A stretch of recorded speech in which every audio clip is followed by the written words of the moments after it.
গণভোট অধ্যাদেশ। আপনারা দেখবেন যে গণভোট অধ্যাদেশকে ইনফ্রাকচুয়াস হিসেবে ল্যাপস করার প্রস্তাব করা হয়েছে, অর্থাৎ গণভোট অধ্যাদেশের আর কোনো কার্যকারিতা নাই, সেই জন্য এটি অটোমেটিক বাতিল হয়ে যাবে মর্মে গতকালকে মতামত প্রকাশ করা হয়েছে। আমরা মনে করি এই ধারণাটি সঠিক না।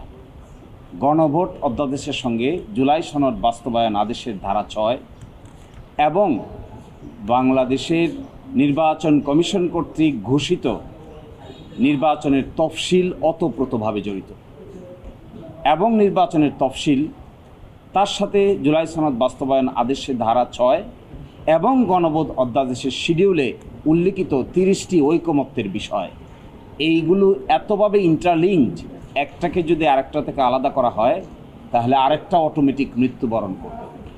These are like inseparable twin, এগুলো অবিভাজ্য, অবিভক্ত। এই 3টি আইন, বিশেষ করে 2টি আইন, গণভোট অধ্যাদেশ, তার সঙ্গে আছে জুলাই সনদ বাস্তবায়ন আদেশ, এবং একই সাথে আছে গণভোট অধ্যাদেশের শিডিউল এবং হাইকোর্টে যে রিট পিটিশনটি পেন্ডিং আছে তার রুল, একই সাথে নির্বাচন কমিশন কর্তৃক ঘোষিত নির্বাচনের তফসিল।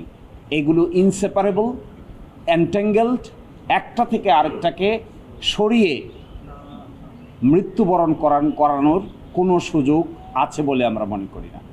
যা কিছু হবে এসব কিছুর একসাথে হবে। যে সিদ্ধান্তই নিতে হবে, এই সিদ্ধান্ত নিতে হবে সবগুলোকে একসাথে করে। 6 ধারায় বলা আছে যে গণভোট অধ্যাদেশ গণভোট সংগঠনের লক্ষ্যে, নির্বাচন কমিশন কর্তৃক গণভোট সংগঠনের লক্ষ্যে একটা আইন প্রণয়ন করতে হবে। জুলাই সনদ বাস্তবায়ন আদেশের ধারা 6, সেখানেই সেই আলোকেই একটি গণভোট অধ্যাদেশ জারি করা হয়েছে।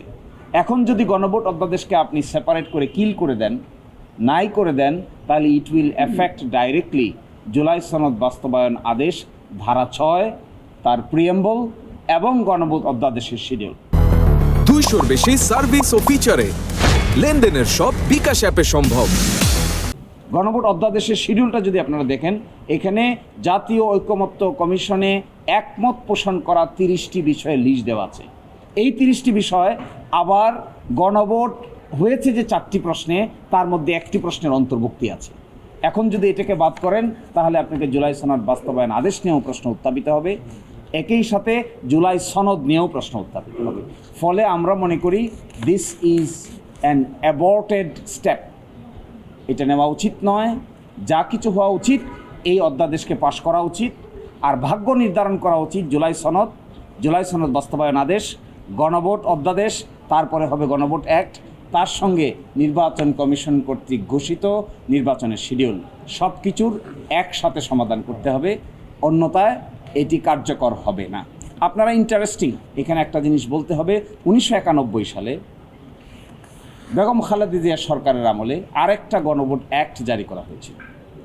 যেই অ্যাক্টটা বাংলাদেশ সংবিধান থেকে 15 সংশোধনীর মাধ্যমে যখন গণভোটকে বিলুপ্ত করে দেওয়া হয়, তখনও গণভোট অ্যাক্ট নামে একটা অ্যাক্ট কার্যকর ছিল। সংবিধানের আলোকে 142 অনুচ্ছেদে যে গণভোটের বিধান আছে, এটাকে কার্যকর করার জন্যই মূলত গণভোট অ্যাক্ট নামে একটা অ্যাক্ট পাশ করা হয়েছিল।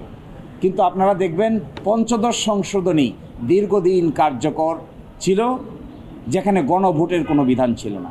কিন্তু ঠিকই গণভোট অ্যাক্ট 1991, যা অক্টোবর মাসে জারি করা হয়েছিল, সেটা কার্যকর ছিল।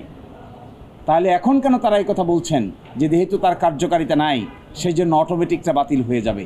এই প্রশ্ন যদি আপনারা সমাধান করতে চান, তাহলে জুলাই সনদ বাস্তবায়ন আদেশ, একই সাথে জুলাই সনদ, একই সাথে নির্বাচন কমিশন কর্তৃক ঘোষিত তফসিল এবং ইলেকশনের রেজাল্ট একসাথে ডিসপোজ করতে হবে। Otherwise there will be a legal chaos and legal complexities.